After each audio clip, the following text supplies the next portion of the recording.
Hello, I'm Jennifer Lee, a doctoral student in social work at Tulane University, and I am completing a review of the literature on alcoholism and recovery for women while exploring the existential theory with thoughts, quotes, reflections, and questions.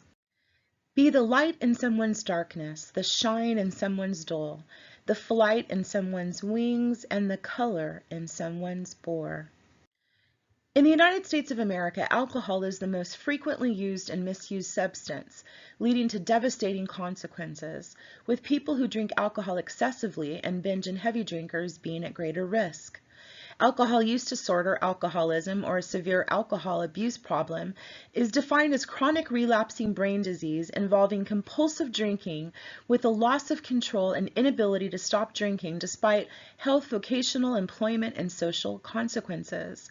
The Substance Abuse and Mental Health Services Administration defines heavy alcohol use as binge drinking on 5 or more days in the past month. In the USA, a standard drink contains 0.6 ounces of pure alcohol, which is equivalent to 12 ounces of beer with 5% alcohol content, 8 ounces of malt liquor with 7% alcohol content, 5 ounces of wine with 12% alcohol content, 1.5 ounces of 80 proof with 40% alcohol content found in distilled spirits or liquor such as gin, rum, vodka, whiskey. Excessive alcohol drinking is identified as binge drinking, heavy drinking, and any drinking by pregnant women or people 21 years of age or younger. Binge drinking is the most common form of excessive drinking and is defined for women who have 4 or more drinks of alcohol during a single occasion, and defined for men who have 5 or more drinks of alcohol during a single occasion.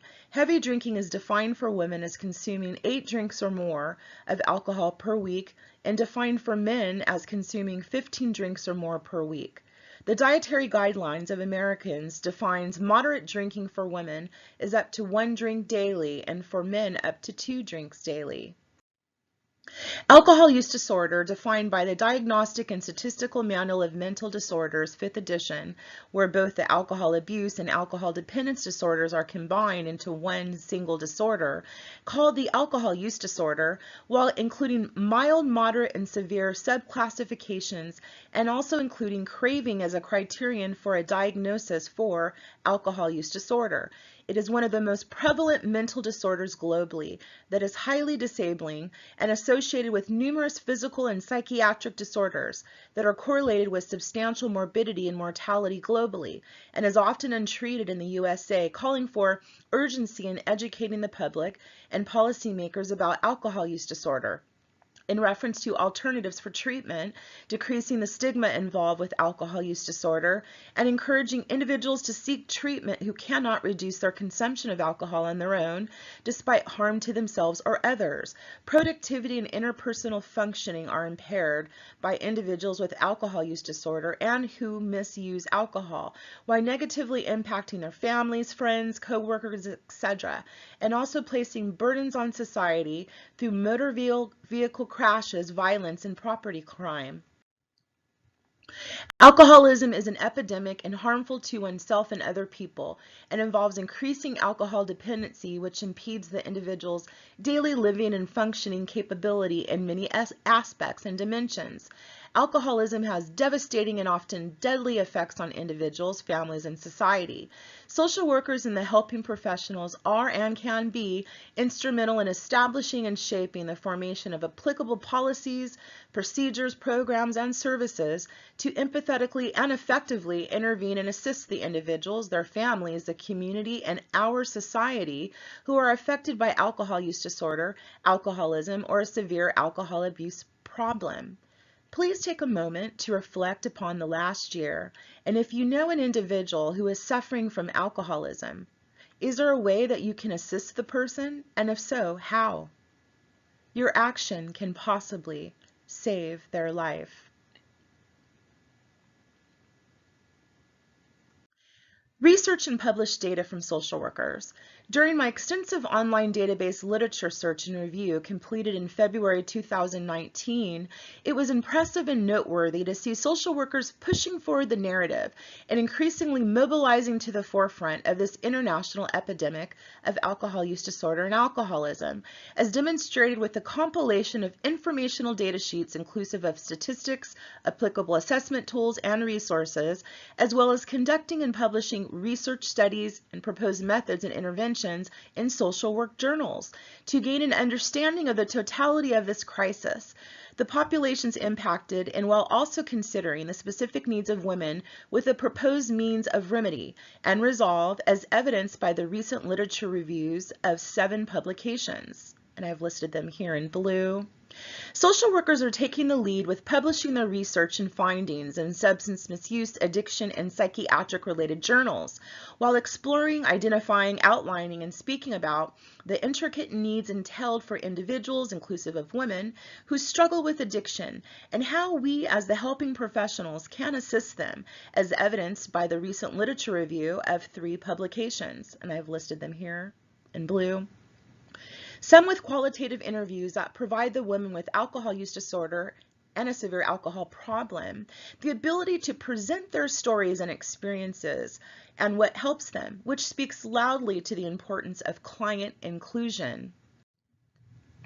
Research and published data from helping professionals. Extensive published research and studies have also been completed by psychologists, nurses, and other helping professionals that have substantially contributed to the provision and advancement of essential and helpful information, with some reviewing existing literature and speaking about the importance of awareness, policies, and evidence-based interventions, as well as the outcomes needed for therapists and professionals to effectively align with and assist populations afflicted and suffering with addiction and alcoholism, while also capturing the views of addiction recovery from lived and shared experiences, some inclusive of women, as evidenced in a recent literature review of 7 publications, and I've listed them here in blue. In addition, research has been completed and published while examining components and factors that are existential in nature, such as quality of life, purpose in life, social supports, resilience, meaning, forgiveness, identity, helping others, spirituality, empowerment, and alleviating social stigma, with these components and factors contributing to the attainment of sobriety and recovery from addiction and alcoholism, with few including women in the discussion and studies, as outlined in the recent literature review of 13 publications, and I've listed them here. Also, research has been conducted in reference to the stages of recovery from addiction and alcoholism, with few including women with long-term recovery of over 5 years, as evidenced in a recent literature review of 7 publications, and I've listed those here.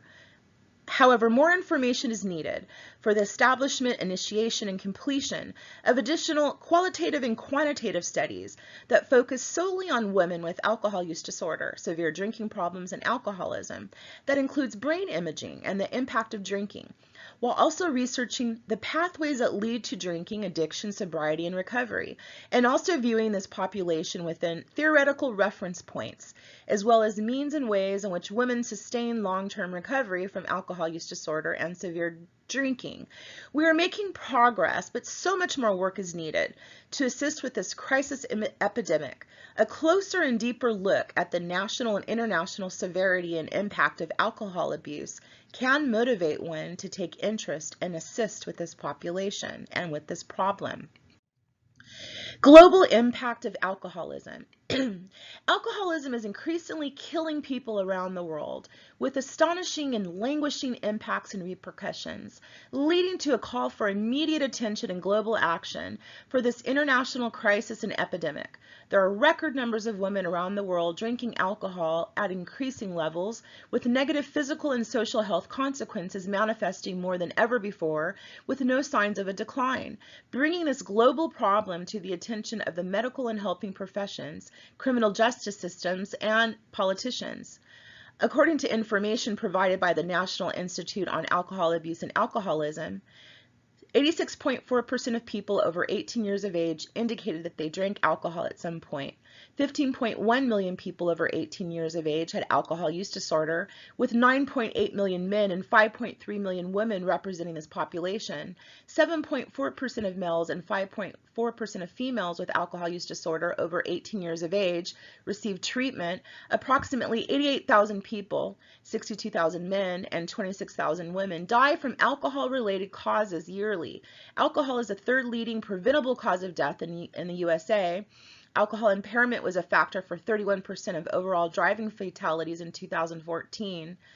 In the USA, alcohol misuse cost $249 billion in 2010, with 3/4 of this total cost of alcohol misuse relating to binge drinking. Alcohol consumption was involved in 7.6% of global deaths for men and 4.1% global deaths for women in 2012. In 2014, the World Health Organization indicated that alcohol contributed to at least 200 diseases as well as injury-related health conditions, with the majority due to alcohol dependence leading to cirrhosis of the liver, various cancers, and injuries in 2014. In 2012, 5.1% of burden of disease and injury worldwide was attributable to alcohol consumption. Worldwide alcohol misuse was the 5th leading risk for disability and early death in 2010. Worldwide alcohol misuse is the 1st leading risk for disability and early death for individuals between the ages of 15 and 49. About 25% of the total deaths for people ages 20 to 39 years is due to alcohol misuse, according to a study in 2012. At least 10% of children in the USA reside with a parent who has an alcohol problem. Based on a 2015 national survey on drug use and health, 33.1% of 15-year-olds state that they have drank alcohol at least once. About 7.7 million people between the ages of 12 and 20 indicated they have drank alcohol in the past 30 days, with 19.8% of males and 20.8% of females representing this group. Research shows that alcohol use during the teenage years could interfere with normal adolescent brain development while increasing risk for developing alcohol use disorder. Injuries, sexual assaults, and deaths, many from car crashes, are contributed to underage drinking of alcohol. The global impact of alcoholism. According to National Survey on Drug Use and Health, 58% of full-time college students between 18 and 22 years of age drank alcohol in the past 30 days, compared to 48.2% of other people in the same age group. 37.9% of college students between the ages of 18 and 22 stated that they had engaged in binge drinking in the past 30 days, compared to 32% of other people in the same age group. 12.5% of college students between the ages of 18 and 22 reported drinking alcohol heavily in the past 30 days, compared to 8.5% of other people of the same age group. 825 college students between 18 and 24 years of age die from alcohol-related unintentional injuries that include motor vehicle crashes. Also, 696,000 students between 18 and 24 years of age have been assaulted by another student who is drinking alcohol. 97,000 students between the ages of 18 and 24 report they have experienced sexual assault or date rape related to alcohol use. About 20% of college students meet the criteria for alcohol use disorder. About 1 in 4 college students report missing class, falling behind in class, doing poorly on exams or papers, and receiving lower grades due to their alcohol use. Recent reports estimate the prevalence of fetal alcohol syndrome to be 2 to 7 cases per 1,000, and fetal alcohol spectrum disorders to be 20 to 50 cases per 1,000. In 2015, there were 78,529 liver disease deaths for people over the age of 12, with 47% being related to alcohol. For males, 49,695 liver disease deaths occurred, with 49.5% involving alcohol. For females, 28,834 liver disease deaths occurred, with 43.5% involving alcohol in 2013. 47.9% cirrhosis deaths were alcohol-related, with the number of alcohol-related cirrhosis deaths being highest and at 76.5% for people between the ages of 25 and 34, followed by alcohol-related cirrhosis deaths for people between the ages of 35 and 44 at 70%. In 2009, alcohol-related liver disease was the major cause of almost 1 in 3 liver transplants in the USA. Drinking alcohol increases risks for cancers of the mouth, esophagus, liver, and breast, to name a few. Again, the aforementioned facts are mind-boggling and call for a public outcry and the initiation of an immediate action plan to save lives. Women and alcoholism. Alcohol consumption, problematic drinking, and alcohol abuse is increasing among women, with women having higher risk than men for the development of alcohol-related problems at lower drinking rates than men, due to women having less water in their bodies compared to men, and the alcohol primarily remaining in the body water.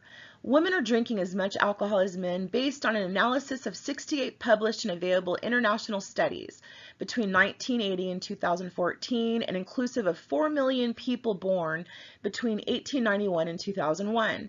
Early in the 20th century, men were more than twice as likely to drink alcohol than women and more than 3 times as likely to develop alcohol-related problems that are damaging to their health compared to women. But in recent generations and today, women are matching the numbers of men with levels of drinking, resulting in the two genders now being equal with alcohol use and abuse. Alcohol use and alcohol-related harms are among the most significant risk factors for disease burden, resulting in around 5 million deaths globally in 2010 and being responsible for more than 161 million years of life lost, and with a total of 5% global health burden. In addition, the results of this meta-analysis qualitative review show that the male and female gap in alcohol use is closing, which demonstrates the need for gender convergence with recent and current cohorts. These results also speak to the need to frame and target alcohol use prevention and intervention programs according to the findings, while incorporating what the research and studies show, that alcohol use and alcohol use disorders are no longer a male phenomenon, and young women should be the target for all efforts to reduce the impact of substance abuse and related harms. These findings emphasize the relevance and importance of further tracking of young male and female cohorts as they age into their 30s and 40s and beyond. Also, most of the available information for the meta-analysis qualitative review represents studies that were conducted in North America and Europe, with more research and population studies being needed globally. Attention should be shifted toward women due to the stigma associated with women who drink alcohol and need help. Therefore, it is clear that researchers, public health professionals, and practitioners, and the helping professionals need to focus on women in reference to alcohol abuse. The data speaks volumes, and it is evident that gender differences are diminishing, and alcohol use and alcohol use disorders can no longer be seen as a phenomenon only pertinent and relevant to men. This is according to Slade, Chapman, Swift et al., 2016. Alcoholism is increasing, especially among women, and again, some of the same information expounded upon in an actualized study that was done. This was done nationally for American people. There's an increase in the number of American people who are drinking higher levels and amounts of alcohol, with the highest number of these people being women and older adults. And the study was conducted by Grant, Chow, Saha et al., 2017. So basically they say here, there have been increases in high-risk drinking and alcohol use disorder for women from 57.9% to 83.7%, and the increases for men from 15.5% to 34.7% in drinking alcohol. So substantial increases, and they also indicate the reasons why this may be happening.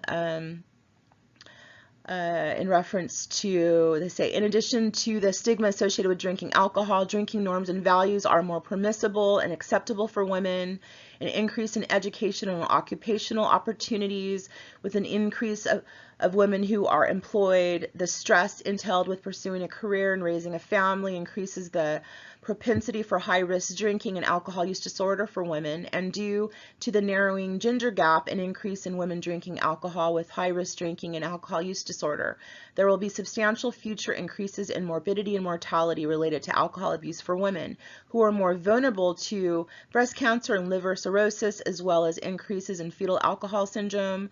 And women been exposed to violence. Also, women are more likely than men to take prescription drugs, leading to increased risk for severe adverse reactions when taken with alcohol. The levels of drinking alcohol in the USA have reached a crisis for public health, and additional efforts are needed to examine, identify, and address individual environmental and social factors that may be contributing to the increase. So please pause the video and read the details of this study. Alcoholism and the impact on women. Women who drink the same amount of alcohol as men have substantial differences than men, as women absorb the alcohol at increased levels and experience the effects of alcohol more rapidly, posing more longer-term harm and negative consequences, which include but are not limited to the following areas: reproductive, pregnancy, liver disease, brain damage, cognitive deficits, heart damage, cancers of the mouth, throat, esophagus, liver, colon, and breast, and an increased risk of rape or sexual assault. Within the last 30 days, there were 46% of women who reported drinking alcohol. And according to a fascinating presentation by Dr. George Koob that I found on YouTube, he's a director of the National Institute on Alcohol Abuse and Alcoholism. He was presenting in 2017 during a national conference on alcohol and the female brain.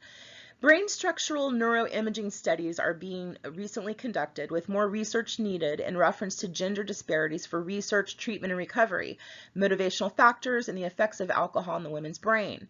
Correlation may be exhibited with brain imaging in reference to women drinking alcohol to remove fear, anxiety, a stressful event, negative or problematic experience or feeling, or which leads to self-medication, essentially, more so than males, with levels of stress being higher for women during the alcohol withdrawal time compared to men. The third part of the brain and the third domain of the brain, where craving occurs, is different for women with chronic drinking compared to men. Women experience more damage to the hippocampus frontal cortex of the brain from chronic high doses of alcohol compared to men, which may lead to increased cognitive deficits compared to men. The metabolism rate of substances for women is half the rate than men, where women metabolize less quickly and in a shorter time than men, with women being more sensitive to stress than men. So in moving forward with solutions, women suffering from alcoholism and also in recovery from alcoholism often have children and family members who are part of their journey, who require integrative and effective treatment based on obtainable and sustainable positive outcomes to stop the perpetual and at times intergenerational cycle of alcoholism. The women in recovery from alcoholism are our friends, community members, mothers, daughters, sisters, co-workers, classmates, neighbors, and often helping professionals themselves, who take on numerous roles within society. These women can become our leaders to provide us with unique and positive attributes that develop a shared, empathetic, and non-judgmental understanding of their lived experiences, which can establish a framework that entails these women essentially showing us how to help them as we venture together in this journey. Also, various theories can be explored in the search to obtain a reflective and fitting framework for alcoholism and recovery from alcoholism, especially for women. One example is the existential theory.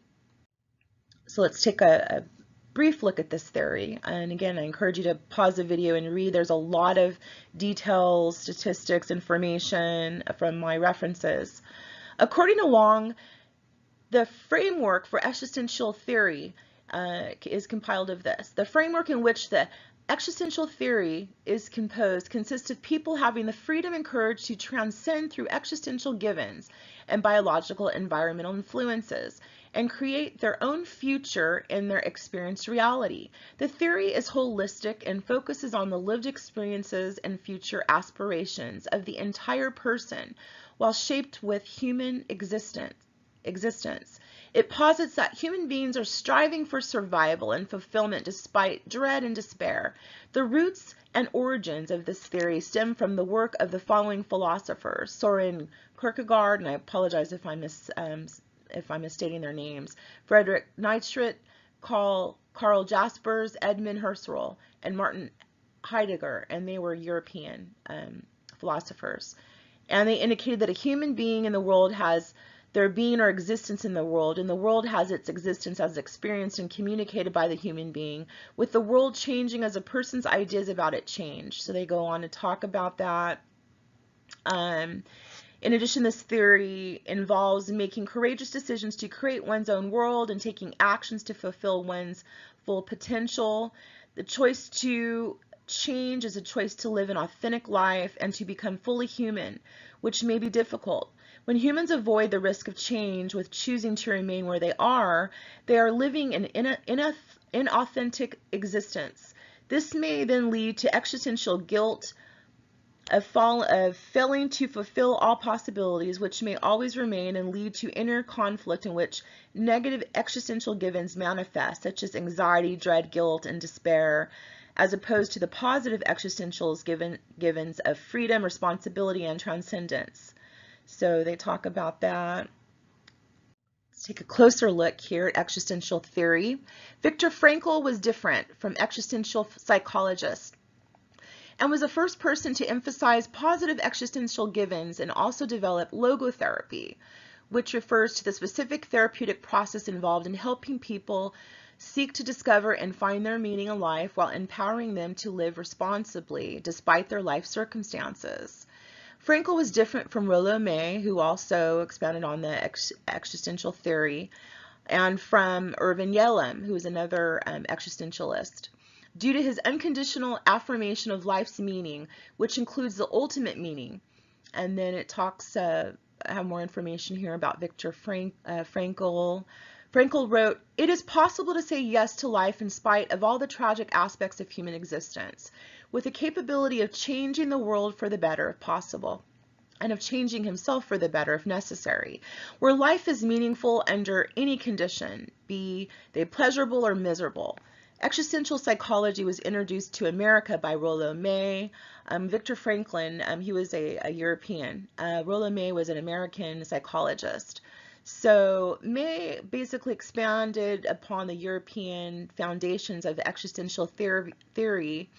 And he said, May focused on anxiety as an inevitable given in the human existence and recognized a prevailing sense of meaninglessness as a major problem with all human beings, being confronted with the choice between ontological anxiety and ontological guilt, with ontological guilt entailing choosing the future despite fears of the unknown and the difficulties ahead, and ontological guilt entailing choosing the status quo and familiar past practices, which brings upon ontological guilt because of feelings of missed opportunities, with the person achieving authenticity by having the courage to embark on their unknown future.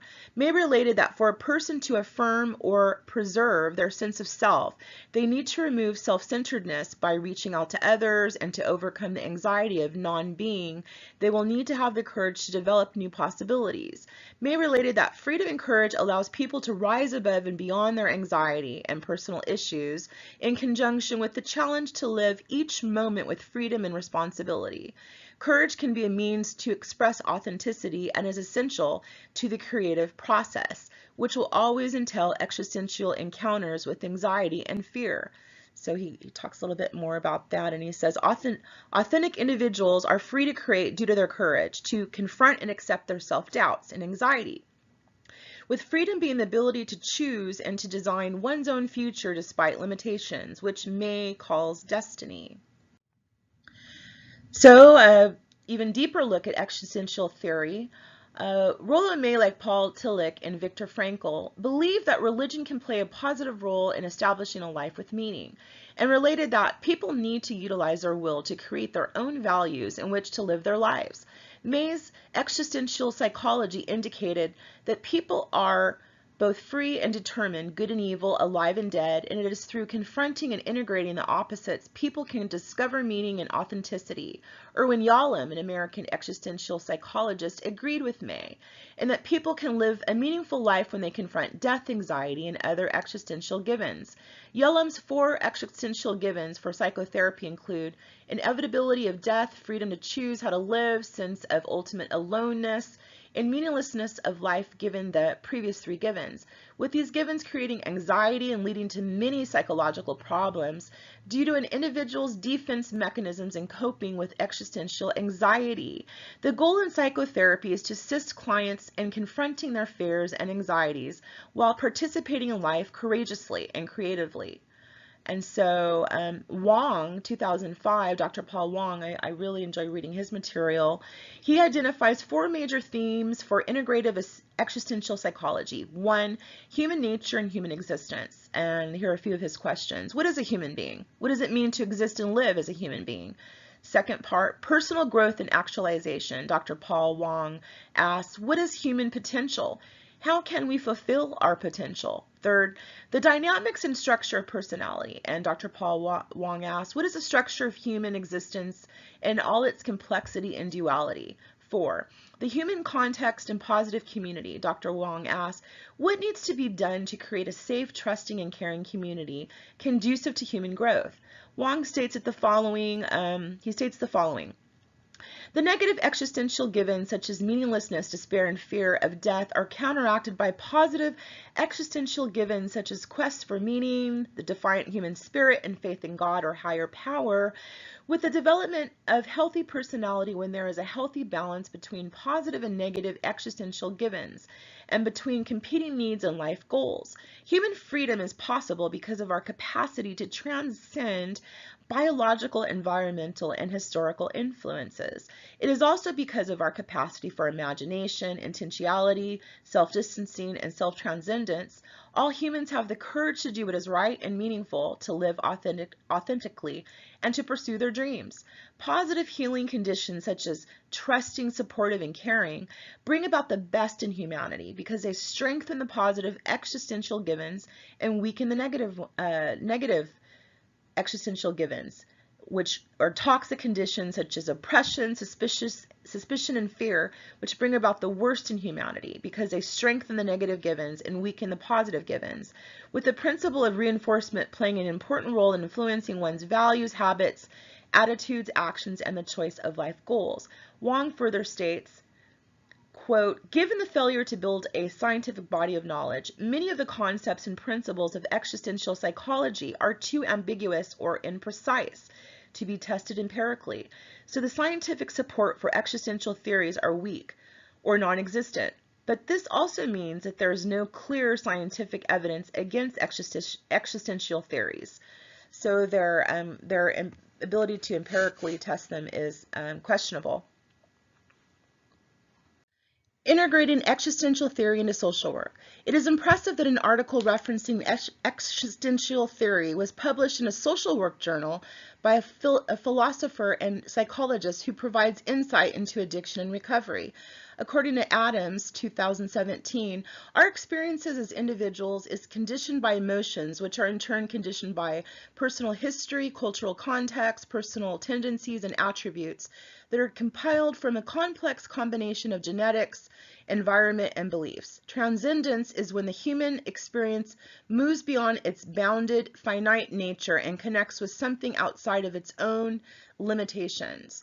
A person can extend their presence beyond the confines to a time, place, and personal reality in numerous ways, including but not limited to reviewing history, storytelling, portrait painting, taking photographs, writing autobiographies, religious states, meditative states, craft activity, a work project, attempting to win a competition, or the capacity for empathy for another person's circumstances.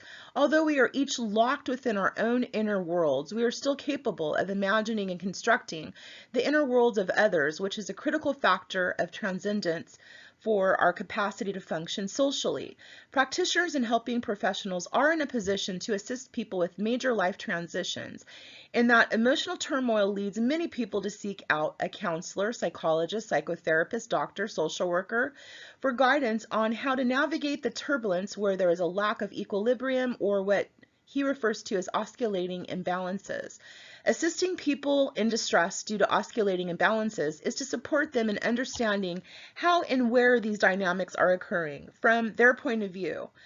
And as they're experiencing the transition, with these conversations leading to the gradual exposure of the reality of change. For example, Adam states and suggests that with simple reflections, huge differences can be made in acknowledging emotional responses, as demonstrated with the following questions and statements by Adams.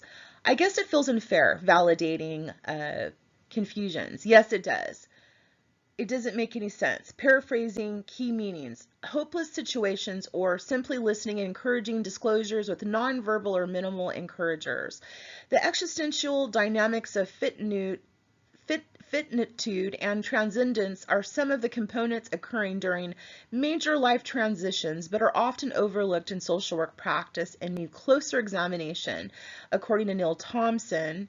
And Adams relates that major life transitions activate oscillations which disrupt the balance between finitude and transcendence, and with existential aspects being substantial to and prolonging the agony for change. With these existential dimensions that people face in life during major life transitions being commonly dismissed and not discussed by helping professionals, despite the fact that existential dimensions can broaden our understanding of client engagement as well as research for outcomes of practice interventions. Existential theory and alcoholism. According to Hart and Singh, Viktor Frankl posits that flourishing in the wake of tragedy actualizes itself not in spite of tragic experience in life, but because of it, while acknowledging that life is often difficult and that people are not always happy and joyful. In Viktor Frankl's book, Man's Search for Meaning, Frankl notes, quote, "A sense of tragic optimism can rise like a healing phoenix from the ashes of unkind misfortune. The tragic triad, in which this triad includes issues of intertwining pain, guilt, and death, with tragic optimism, representing an emergent resilience that empowers people to overcome the most extreme forms of adversity, and this resilience emerging, quote, only if people are able to wrestle a strong sense of meaning, personal significance, and purpose from their hardship and their efforts to overcome this hardship." Hart and Singh, 2009, study the perceived presence of meaning in the lives of ex-alcoholics who were attempting to rebuild their lives after discharge from treatment, with the goal to understand the effects of finding meaning in their lives during this process, with the suggestion that the critical turning point for ongoing rehabilitation and redemption for recovering alcoholics is easier to navigate if they are able to see their lives as significant, meaningful, and purposeful. Viktor Frankl viewed suffering as an inescapable existential reality, and while referencing this viewpoint in the study, Hart and Singh proposed, quote, "a unique type of existential positive psychology that emphasizes the possibility of a tragic kind of hope in suffering, which exists because suffering has meaning potential." With this conceptual framework, having the ability to synthesize studies that examine a wide range of illnesses, crises, and losses. In this study, the tragic triad is viewed within the phenomenon of hitting rock bottom due to alcoholism and consequently struggling against terrible odds to climb back up and rebuild one's shattered life, which is in contrast to the worldview of positive psychology. Existential positive psychology views value, virtue, worth, and dignity within illness and disease, and as being part of the process for healing from suffering, while still not knowing why some people flourish while others do not. Hart and Singh stated the following: researchers concerned with addictive behavior change have neglected the component of spiritual motivation, and to fill this empirical void in the addiction literature for purpose of this study, they proposed that spiritual motivation may facilitate the sustainment of quality of life in people who have hit rock bottom due to alcoholism and are struggling to remain free from addiction during the aftercare stage of their recovery. Their framework recognizes people's victories and struggles as a component of human difficulties, and they relate that the framework is a more comprehensive and realistic model of well-being compared to positive psychology, which often overlooks personal difficulties. Their study shows how this existential positive framework model can provide a framework to understand recovery from addiction, several types of trauma, recovery, and growth. This study findings are as follows. Consistent with Frankl's model of tragic optimism, each person had an opportunity to move away from their former life of active addiction, being a crisis-oriented life cycle commonly marked with deep suffering, despair, and existential distress. And with the initial assistance of professional treatment, the people in the study chose to embark on a journey of transition that was motivated by a hope for abstinence as well as an improved quality of life. Hardin-Singh wrote, quote, "Not everyone was able to take advantage of the opportunity they had been given. Why did only some people flourish?" With the study findings suggesting existential and spiritual factors may influence the likelihood that recovering alcoholics will benefit from opportunities to experience improved quality of life. In their study, meaning of life was systematically related with personal functioning, interpersonal functioning, and social functioning. Their research findings were derived from British alcoholics who were examined 2 years into aftercare phase of recovery, which provides evidence suggesting the benefits of meaning making can be generalized in the struggles in overcoming addiction, with the benefits also impacting the larger community as they obtained improved citizenship. The time of the follow-up assessment in the study suggests that the discovering of meaning can help sustain long-term maintenance in conjunction with holistic recovery.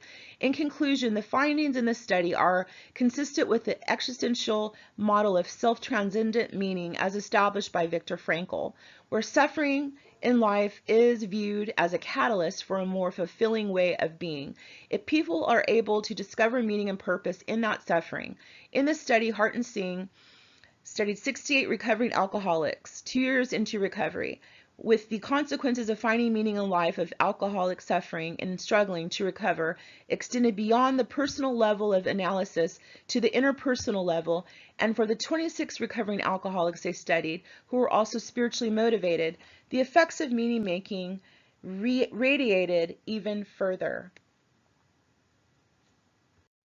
Your lives will be remembered and shared with those who need to hear your stories. I hope to make you proud as I speak out loud, and remember your inspirational words. You never gave up on me, even in your pain, and with the strain of problems and struggles. You strengthened me to remain in recovery with so much to gain as I reflect upon existence and persistence. You are loved and purposeful. I promise that we will survive and thrive. These promises are true, and I will never forget you, the beautiful woman who longed for recovery. This is for you, as I will forever carry your life purpose, being, and meaning in everything that I do for recovery. This presentation is dedicated to the lives that have been lost to alcoholism. Mary, Diana, Maria, and many other women who I have known. Everything that I do in your memory. I am grateful for the time that we shared together. For through it all, I am too a woman in recovery from alcoholism. Despair can be changed into possibility, and hope can be changed into meaning if you believe. Please take a few moments to listen to this song and reflect on any existential components or themes that you may hear. Thank you.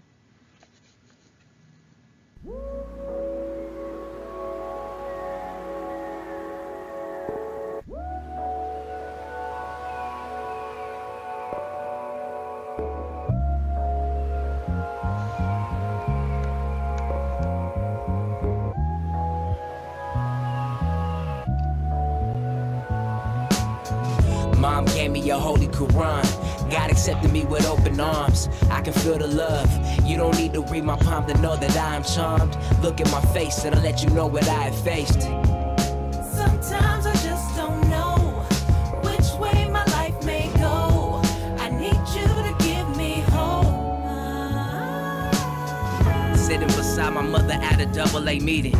It's a turn to speak on the vice and I know she needs me. Accept the things that I cannot change, the courage to change the things that I can, the wisdom to know the difference. Pique my interest to take a listen to people's visions, the trials and tribulations of an alcoholic prison. A troubled past can only lead to a deadly fate. I'm glad that she took them steps to make up for her mistakes. It's never too late, set a goal, then choose the date. I know it's tempting you after taking that first taste. Spatial learner, I'm learning now what to do from you. Take the pros from the cons, I'm changing my way of view.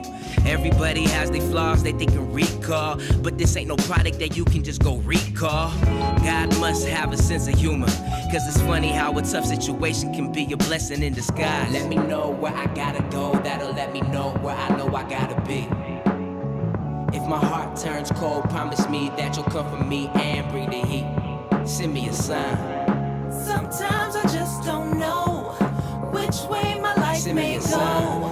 I need you to give me hope. I know you're seeking for attention. because none was given.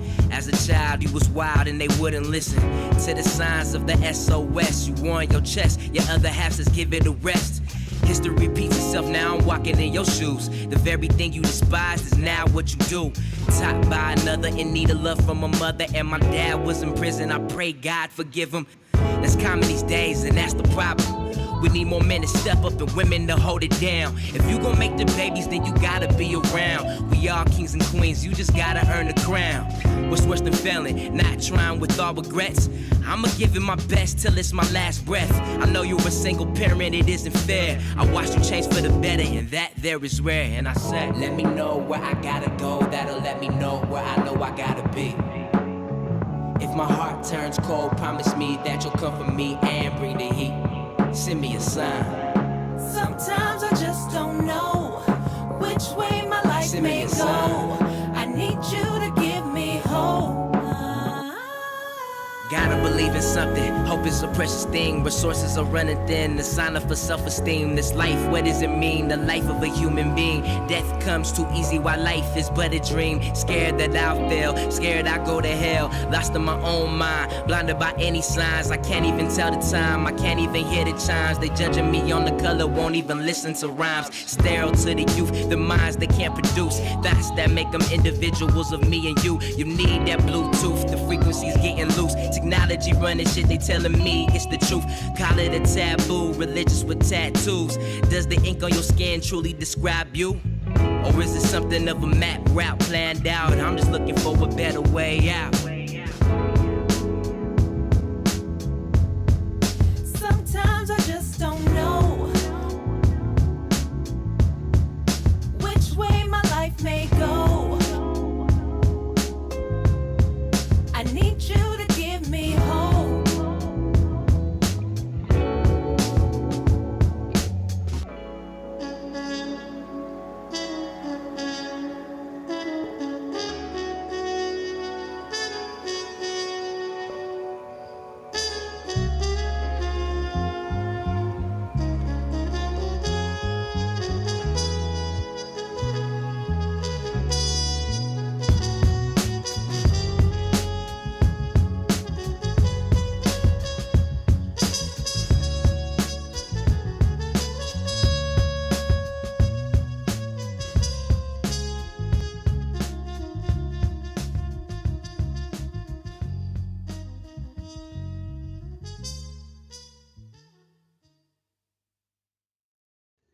So in my search for information on existential theory, I came across the social work podcast. I'm very impressed with this. Singer, JB Singer, is a social worker, LCSW, and he has this podcast, audio podcast, where he has different topics, and it's a wonderful forum for social workers to learn. And so I definitely wanted to put his podcast out here as an amazing reference, not only for the existential theory or therapy, but for other things that he has, topics that he has on this podcast. So again, please click on the link. For sake of time, I'm not going to be able to play some of his series, but he has interesting things to say, and I learned quite a bit from Mr. Singer's podcast, and he's a social worker, which is even more impressive. So given everything that we've learned in this video, I'd like to take a few moments for an activity, but first a quote. In weakness we find strength, in silence we find power, in solidarity we find meaning, in perplexment we find answers, in tests we find solutions, in darkness we find guidance, in the end we will find the truth. In between, we find gratitude. With it all, we find the journey. Jennifer Lee. While referencing what we have learned about existential theory during this YouTube presentation in relation to understanding alcoholism and recovery for women, please take about 5 minutes to reflect upon, respond to, and answer the following 2 questions in groups of 3, with one selected spokesperson presenting the information on behalf of the group. Number 1, how do you interpret finding strength in weakness, finding meaning in solidarity, finding guidance in darkness, and finding gratitude in between? 2, demonstrate one way that a helping professional using the existential theory approach would assist a woman recovering from alcoholism who is experiencing anxiety as her parents age, while keeping in mind the following views: finding power in silence, finding answers in perplexment, finding the truth in the end, and finding the journey with it all. So we're at the end of this YouTube video presentation, and I have 52 references. I spent a lot of time researching, very extensive research for this video presentation. So these are the references and how you can locate the information in alphabetical order. And I want to say it was an honor to read the material from the scholars and intellectuals and people out there in the field, the doctors and philosophers, and people engaging in research and studies and gathering the statistics. I was very, very happy to see a lot of the social workers publishing research. And so, again, these are my resources, 52 resources from research that I conducted this month. And again, it's been an honor to even have this ability to research the literature, look at the literature, and be part of this journey in helping a woman attain and maintain recovery from alcoholism. I'm so grateful to my higher power for this opportunity, and I like to wish everyone peace, love, and blessings.